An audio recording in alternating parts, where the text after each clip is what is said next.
ఇవాళ పరిస్థితి నాకంటే బాగా మీకే ఎరుక. బోనాలలో పెద్ద బోనాలు కావచ్చు, చిన్న బోనాలు కావచ్చు, రగుడు కావచ్చు, చంద్రపేట కావచ్చు, సిరిసిల్లకు పక్కనే ఉన్న గ్రామాలు. కేసీఆర్ గారు ముఖ్యమంత్రి కాకముందు అక్కడ భూముల విలువ ఎంతుండే, ధర ఎంతుండే, కేసీఆర్ ముఖ్యమంత్రి అయినాక ఎట్లా పెరిగిందో నాకంటే బాగా మీకే ఎరుక. గుంటేడు భూమి ఉండొచ్చు, ఎకరం ఉండొచ్చు, బిగేడు ఉండొచ్చు, కానీ ఎంత ధర వలికింది, ఎంత పెరిగింది మీరు చూసారు. మళ్ళీ ఇప్పుడు కాంగ్రెస్ ప్రభుత్వం వచ్చింది, 2.5 ఏళ్ళు ఇది కాంగ్రెస్ ప్రభుత్వం వచ్చి. ఇక వాళ్ళు చెప్పిన మాటలకు వాళ్ళ నోర్లకు మొక్కాలి.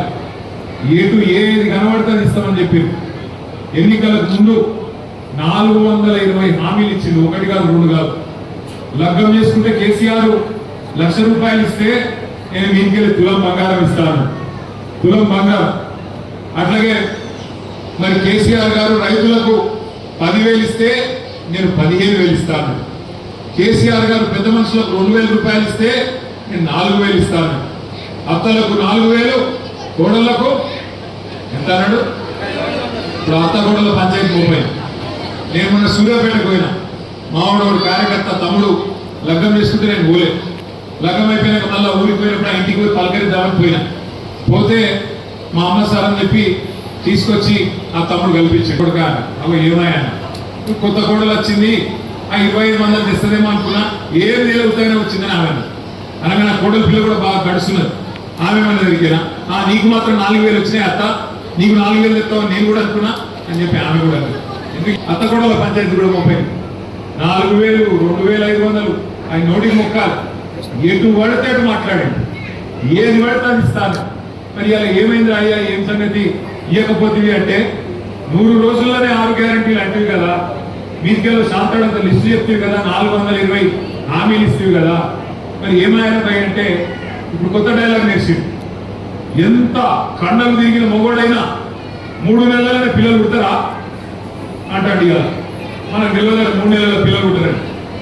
ముఖ్యమంత్రి అనేటోడు ఏమంటాడు, 3 నెలలనే పిల్లలు పుట్టిస్తారా ఎవడన్నా అని మాట్లాడుతున్నాడు. సరే రేవంత్ రెడ్డి గారు మాకు కూడా ఎరికే, నీకు కూడా ఎరికే, 3 నెలల పిల్లలు పుట్టారు కానీ 9 నెలలు పుడతారు, మాకు కూడా ఎరికే. కానీ నువ్వు చెప్పిన మాటలు 100 రోజులు అన్నా నువ్వే అంటే 3 నెలలు నువ్వే చెప్తుంది. మేము చెప్పినావా?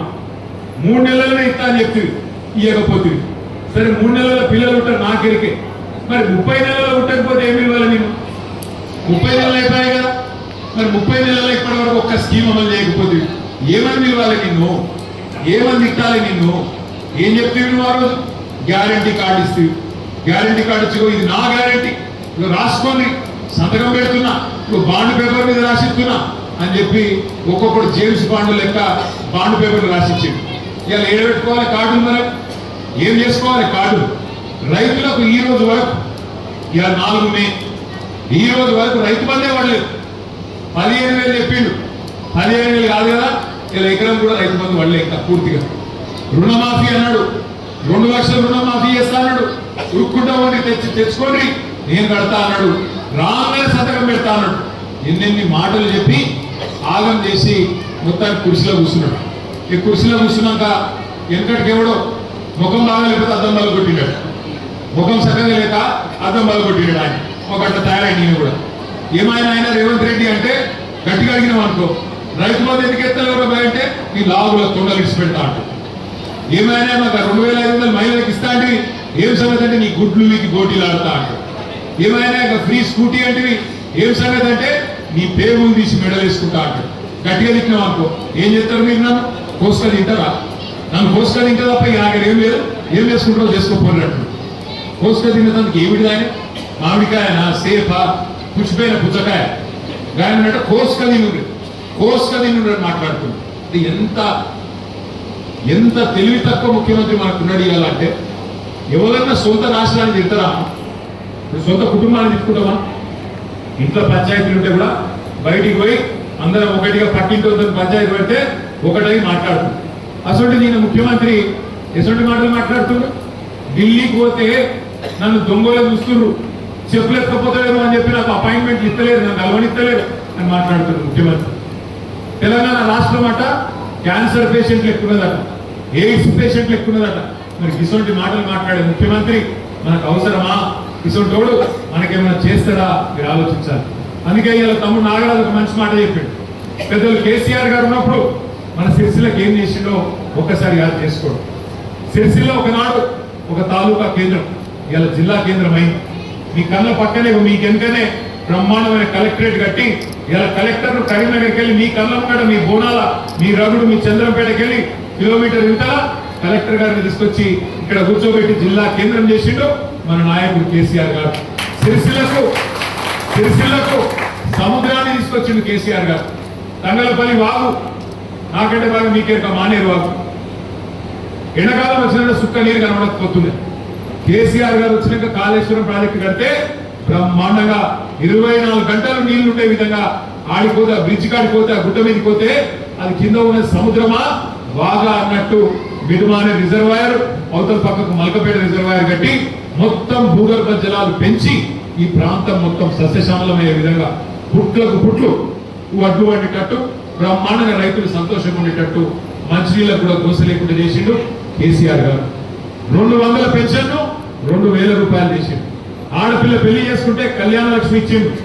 ఆడపిల్ల కడుపులో బిడ్డ పడితే కేసీఆర్ కిట్ ఇచ్చిండు. అంగన్వాడికి పోతే పాలు గుడ్డుతోని ఆరోగ్య లక్ష్మి అనే కార్యక్రమం పెట్టిండు. చచ్చిపోతే కూడా ఇంటికాడ ఫ్రీగా ఆ శివం దించిపోయేటందుకు బండ్లు పెట్టిండు. ఆఖరికి ప్రసూతికి ఇంటికాడికి వచ్చి బండ్ల కూర్చోబెట్టుకొని ఎక్కించుకొని పోయేటట్టు అమ్మ ఒడి ఎక్స్ప్రెస్ పెట్టిండు. ఇటువంటి కార్యక్రమాలు కేసీఆర్ గారు చేసిండు. మంచి పనులు చేసిండు. కానీ సరే మనోళ్ళు కొంతమంది ఆశలు పడ్డారు. ఆయన 2000 ఇస్తే 4000 ఇస్తా అంటుడు కదా, ఆయన 10,000 ఇస్తే 15,000 ఇస్తా అంటుడు కదా, ఆయన మరి 24 గంటల కరెంట్ ఇస్తా అంటే 48 గంటలు ఇస్తా అంటుడు కదా, ఇస్తాడేమో 10 ఏళ్ళు ఆయనకి ఇచ్చినాం కదా, ఒకసారి ఈయనకి ఇద్దాం ఏంది అన్నట్టు ఇచ్చారు. ఇలా ఏమైంది? నేను పొద్దున సంగారెడ్డి జిల్లాకు పోయినా. అక్కడ రైతులు లవో దిగో అని కొట్టుకుంటాను. ఒక్క వరి కొనుగోలు కేంద్రం తెరవలే ఈరోజు వరకు. జొన్నలు కొంటలేరు, మక్కలు కొంటలేరు, శనిగలు కొంటలేరు, ఏది కొనుడు లేదు. ఏది కొంటే మళ్ళీ వాళ్ళకి మద్దతు ధర ఇవ్వాలి, బోనస్ ఇవ్వాలి. ఏది కొనకపోతే లొల్లేదు ఆయనతో పోయి బ్రోకర్లకు దళారులకు అమ్ముకుంటారని ఇలా రైతులను రోడ్ల మీద పుట్లకు పుట్లు వడ్లు ఎక్కడికక్కడ వాళ్ళు పాపం కుప్పలు పోసుకొని ఎక్కడికక్కడ ఎదురు చూస్తుంటే లబో దిబోం అంటుంటే అడిగినోడు లేడు, పట్టించుకున్నోడు లేడు.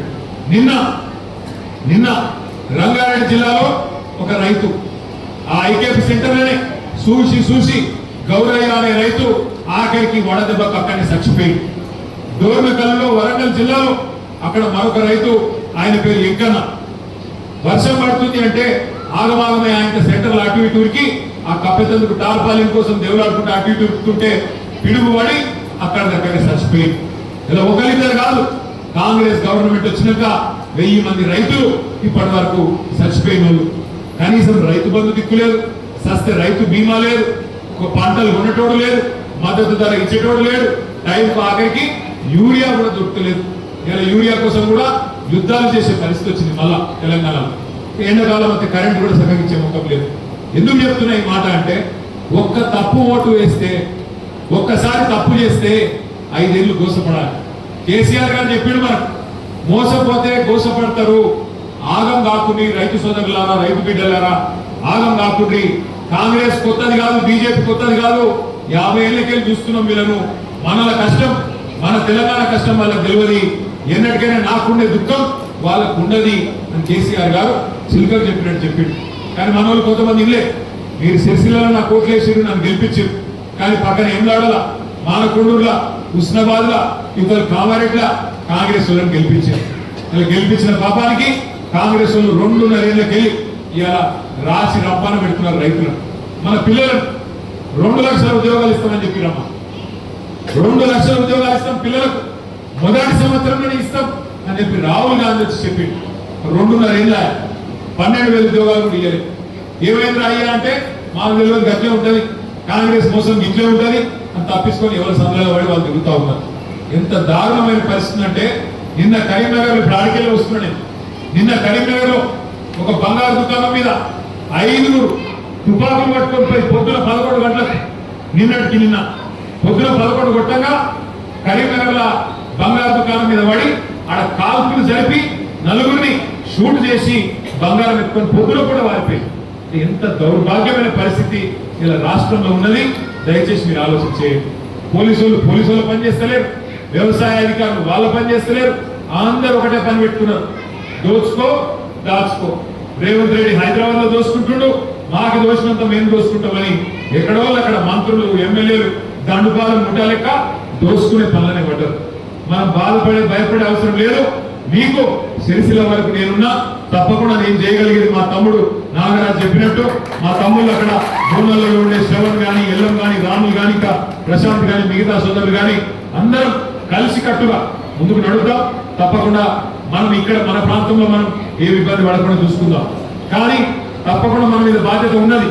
మళ్ళీ తిరిగి కేసీఆర్ సార్ వస్తేనే, మళ్ళీ తిరిగి కేసీఆర్ సార్ వచ్చి రాష్ట్రాన్ని పట్టాలు ఎక్కిస్తేనే మన బతుకులే మన బాగుపడతాయి. లేకపోతే మాత్రం మళ్ళా కోసపడే పరిస్థితి. ఏనాడు మనం అనుకోలేదు, కళలో కూడా అనుకోలేదు ఇంత మోసం జరుగుతుందని. కానీ మోసం జరిగింది. ఇవాళ మొత్తం అన్ని వర్గాలు, ఒక యువకులను మాత్రమే మోసం చేయలేదు, ముసలోళ్ళను మోసం చేసి 4,000 పెన్షన్ అని చెప్పిండు, బీసీలను మోసం చేసి 1,00,000 కోట్లు ఇస్తా అన్నాడు, సంవత్సరానికి 20,000 కోట్ల బడ్జెట్ అన్నాడు, బీసీలకు 42% వాటా ఇస్తా ప్రభుత్వ కాంట్రాక్ట్లలో అన్నాడు. ఒక్క పని చేయలేదు ఇప్పటి వరకు. ఎస్సీలకు మోసం చేసిండు. కేసీఆర్ 10 లక్షలు ఇస్తే నేను 12 లక్షలు ఇస్తాను మోసం చేసిండు, 12 పైసలు ఇయ్యలేదు. మైనారిటీలకు మోసం చేసిండు, అట్లాగే ఎస్టీలకు మోసం చేసిండు, మహిళలకు కూడా మోసం చేసిండు. నేను ఇవాళ మాట్లాడుతున్న ముఖ్యమంత్రి కొత్తగా 1 కోటి మంది మహిళల్ని కోటీశ్వరులు చేస్తారట. 1 కోటి మంది. నేను చెప్పిన అసెంబ్లీలో ఆ 1 కోటి మంది కోటీశ్వరులు అయితే ఎన్ని సున్నాలు పెట్టాలని చెప్పులో పోయారని అది కూడా తెలియదు. ఆయన నెలకు 2,500 ఇచ్చే ముఖం లేనుడట మిమ్మల్ని కోటీశ్వరులు చేస్తారట. నమ్ముదామా? కూట్ల రాయి లేనుడు ఎట్లా రాయి ఇస్తాడా? ఒక అట్లున్నది ముఖ్యమంత్రి కథ. పెద్ద పెద్ద మాటలు ఇంటనేమో మనం మాట్లాడాలి. శేఖరచ్ అది చేసినా ఇది చేసినా. ఇక ఈ మధ్యలో ఒకటి నేర్చుకున్నాడు. ఏం చేసినా మహిళలకు నువ్వు అంటే ఇంకా ఫ్రీ బస్సు పెట్టినట్టు. ఫ్రీ బస్సు కథ ఎట్లుందంటే, నేను నిన్న మొన్న చూసిన సోషల్ మీడియాలో ఆ రేవంత్ రెడ్డిది ఒక పాట ఉంటుంది, ఊకూకినే రాలే కూర్చున్న సీట్లో ఉంటుంది పాట. ఊకూకినే రాలేదమ్మా కూర్చున్న సీట్లో కూర్చోరు, ఎక్కిన సీట్లో ఉంటుంది. ఫ్రీ బస్సు ఎక్కి మహిళలు సీట్ల కోసం కొట్లాడుకొని ఆ సీట్లో కూర్చొని ఆ పాట పెడుతుంది. ఊకూకినే రాలేదు, గట్టిగా కష్టపడితే వాళ్ళని నూక్తే వీళ్ళని నూక్తే సీట్ వచ్చిందని చెప్పి చూపెట్టుకుంటూ పెడతాను. నేను అడుగుతున్నా, ఫ్రీ బస్సు అని పెడితే పోనీ అలానే మన గౌరవం ఉందా అంటే మహిళలకు గౌరవం లేకుండా చేస్తే మగవాళ్ళకేమో డబల్ టికెట్ పెడుతుంది. మహిళలకు ఫ్రీ అట, ఇంట్లో ఉండే మహిళలకు ఫ్రీ అట, భర్తకేమో డబల్ టికెట్ అట. ఇక అది ఎక్కడ ఫ్రీ అమ్మా నాకు తెలియకడుగుతా.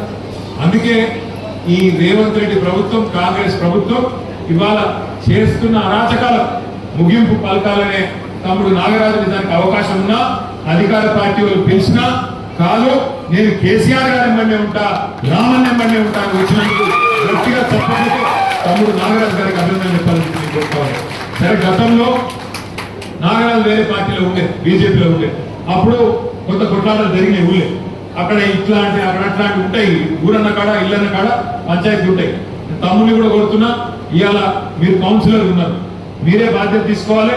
గతంలో ఏమైనా చిన్న చిన్న గొడవలు అనుకుంటుంటే పెద్ద మనసు చేసుకొని పెద్దరికంతో అందరినీ కలుపుకొని పోయే బాధ్యత మీకు, అట్లాగే ఎల్లంకు, శ్రావణ్కు, అట్లాగే రాములన్నకు, వంశీకి అందరికి మీకే ఉంటుంది. ఇక ఊళ్ళే మళ్ళా నాకు కొత్త పంచాయతీలు పెట్టదు. ఇక ఊరన్నాక అందరు కలిసి ఉండాలి. కంపల్సరీగా ఇంకో జెండా లేకుండా చేయాల్సిన బాధ్యత మీరు తీసుకోవాలని చెప్పి మనస్ఫూర్తిగా కోరుతూ, నేను తమ్ముడు నన్ను ఒక గుడి గురించి అడిగిండు, తప్పకుండా చేస్తా అని చెప్పినా. ఏం గుడి అది? పోచమ్మ గుడి గురించి చెప్పిండు. పోచమ్మ గుడికి తప్పకుండా సాయం చేస్తా అని చెప్పినా. ఊళ్ళో